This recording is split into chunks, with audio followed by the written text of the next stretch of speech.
Amino acid can act as acid or base. Why? Amino acid क्यों अनुसरण करता है क्षारीय और अम्लीय प्रवृत्ति का? आज हम जानेंगे इस वीडियो में इसके बारे में detailed. First of all we learn about amino acid. In previously video we learn about what is amino acid and the structure of amino acid. Link in description. अब हम बात करते हैं amino acid. Amino acid contain both an amino NH2 and carboxylic group COOH group. So in display at physiological pH approximately 7.4 the alpha amino groups are protonated in NH3 plus and the alpha carboxylic group are deprotonated COO negative. Thus, in solution at physiological pH, amino acid are present largely in their deuterionic, that means double ionic form. तो जो amino acid होते हैं जिनमें amino group और carboxylic group present होता है और इनका लगभग पीएच जो है फिजियोलॉजिकल पीएच 7.4 पीएच होता है. और हम बात करें अमीनो एसिड, तो अमीनो एसिड में जो अल्फ़ा अमीनो ग्रुप होता है वो प्रोटीनेटेड नेचर का होता है NH3 प्लस जिसे हम रिप्रेजेंट करते हैं, और जो अल्फ़ा कार्बोक्सिलिक ग्रुप होता है वो डीप्रोटीनेटेड होता है जिसे हम COO निगेटिव के द्वारा रिप्रेजेंट करते हैं.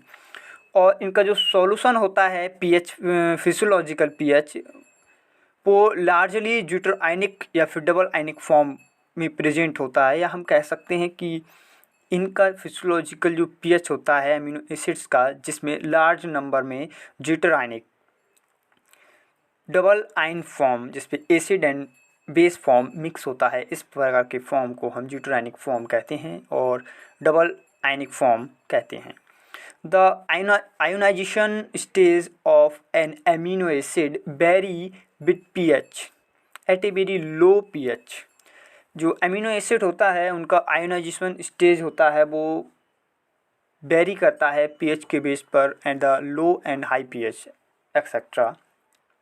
Eight a very low pH that is strong acidic solution the alpha carboxylic group is protonated and uncharged, whereas alpha amino group is protonated and positively charged. Thus, the overall charge of the molecules is positive.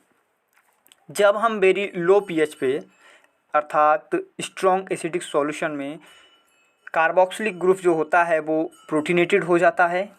अगर very low pH है और strong acidic solution है तो carboxylic group जो है वो प्रोटीनेटेड हो जाता है और अनचार्ज होता है साथ ही साथ, और अल्फ़ा अमीनो ग्रुप जो होता है वो प्रोटीनेटेड हो जाता है और पॉजिटिवली चार्ज होता है. इस प्रकार जो टोटल मॉलिक्यूल का चार्ज होता है वो पॉजिटिव होता है. तो जब लो पीएच होता है तब जो अमीनो एसिड होता है वो पॉजिटिव चार्ज शो करता है और पॉजिटिवली चार्ज मॉलिक्यूल की तरह एक्ट करता है. नेक्स्ट अब हम देखें सिमिलर इसी तरह अगर वेरी लो पीएच में हमने देखा था, अब हम देखें very high pH. At very high pH the alpha carboxylic group is deprotonated and negatively charge, whereas alpha amino group is deprotonated and uncharged. Thus the overall charge of the molecule is negative.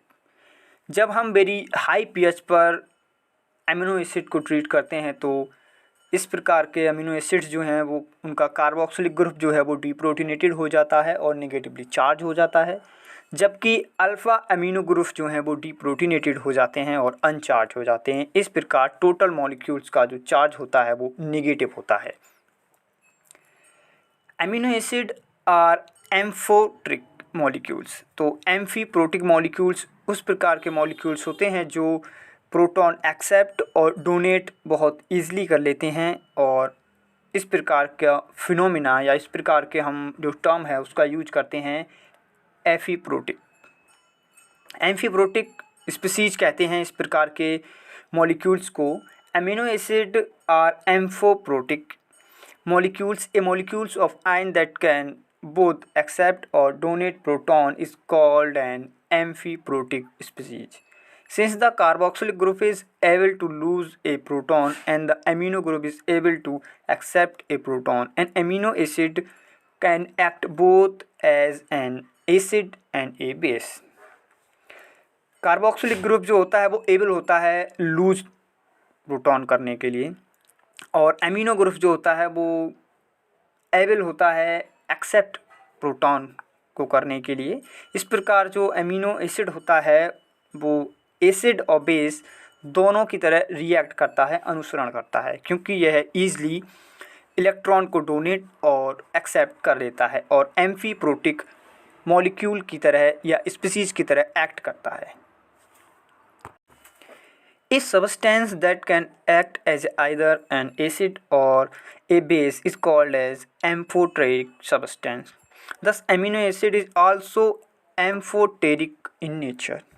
तो amphoteric substance या फिर amphoteric nature वाले molecules किस प्रकार के होते हैं? इस प्रकार के मॉलिक्यूल्स जो एसिड की तरह और बेस की तरह एक्ट करते हैं, इस प्रकार के मॉलिक्यूल्स को हम एम्फोटेरिक मॉलिक्यूल कहते हैं, एम्फोटेरिक मॉलिक्यूल्स कहते हैं। स्ट्रक्चर आप देख पा रहे होंगे, वेरी लो पीएच में पॉजिटिवली चार्ज और इंटरमीडिएट पीएच जो होता है उसमें यह बिल्कुल एक स्पेसिफिक एमिनो एसिड होता है, और उसके बाद हम देखें अगर हाई पीएच तो यह निगेटिवली चार्ज होता है।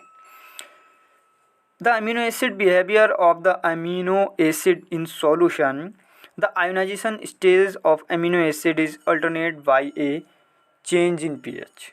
The deuteronic form predominates near physiological pH. A deuteronic ion can act as either an acid, that is proton donor, or a base, that is proton acceptor. At pH low, the positively charged species predominates. As the pH increase, the electrochemical neutral deuteronic become predominant. As higher pH, the negatively charged species predominates. तो finally हमने देखा इस video में amino acid can act as base and acid. Why? I hope आपको video पसंद आई होगी। अगर वीडियो पसंद आई तो वीडियो को लाइक करें, चैनल को सब्सक्राइब करें। Thanks for watching botany Mantra.